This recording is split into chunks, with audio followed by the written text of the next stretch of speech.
नीला सियार की कहानी। चंडरव नामक एक भूखा सियार भोजन की तलाश में भटकता हुआ जंगल के निकट स्थित गांव में चला गया। गांव की गलियों में घूमते हुए उसे कुछ कुत्तों के देखा तो उस पर टूट पड़े। किसी तरह जान बचाकर चंडरव वहां से भागा और एक मकान में घुस गया। वह मकान एक धोबी का था।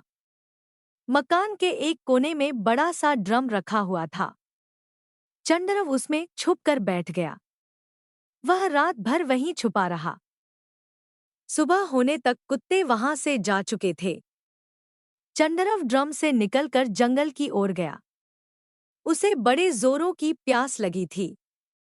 वह पानी पीने नदी किनारे गया तो पानी में अपनी परछाई देख चौंक गया। उसका रंग नीला हो चुका था। रात में वह जिस ड्रम में छुपकर बैठा था उसमें धोबी ने नील घोला हुआ था। उस नील का रंग चंडरव के शरीर पर चढ़ गया था।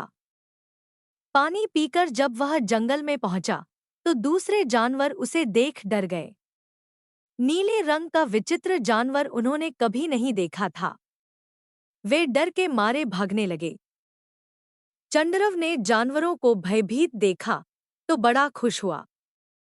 उसके दिमाग में जानवरों को मूर्ख बनाकर जंगल का राजा बनने का विचार कौंधा।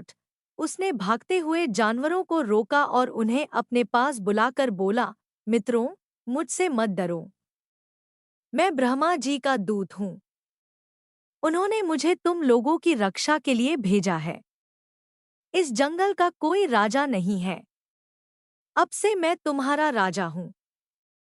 तुम लोगों की सुरक्षा की जिम्मेदारी अब मेरी है। तुम मेरे राज में आनंद से रहो। अब चंडरव के मजे हो गए। दिन भर वह छोटे जानवरों से अपनी सेवा करवाता। हाथी की सवारी कर जंगल में घूमता। शेर, चीते और भेड़िए उसके लिए शिकार कर लाते। वह छककर उसका भक्षण करता और बचा हुआ मांस उन्हें दे देता।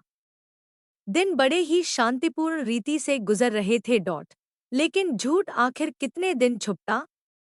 एक न एक दिन असलियत बाहर आनी ही थी। एक सुबह चंडरव सोकर उठा और अपनी मांद से निकला। अचानक उसे कहीं दूर से सियारों की हुआ की आवाज सुनाई पड़ी।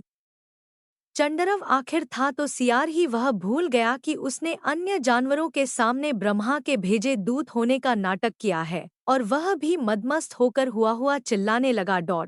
जब दूसरे जानवरों ने उसकी आवाज सुनी तो समझ गए कि वास्तव में वह एक सियार है और उन्हें मूर्ख बनाकर उनका राजा बना बैठा है। सब उसे मारने के लिए उसके पीछे दौड़े।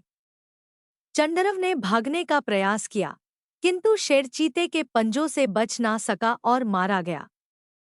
सीख एक, जो अपनों को ठुकराकर परायों को अपनाता है उसका नाश हो जाता है। दो, झूठ की उम्र लंबी नहीं होती। जब वह खुलता है तो उसका दुष्परिणाम भुगतना पड़ता है।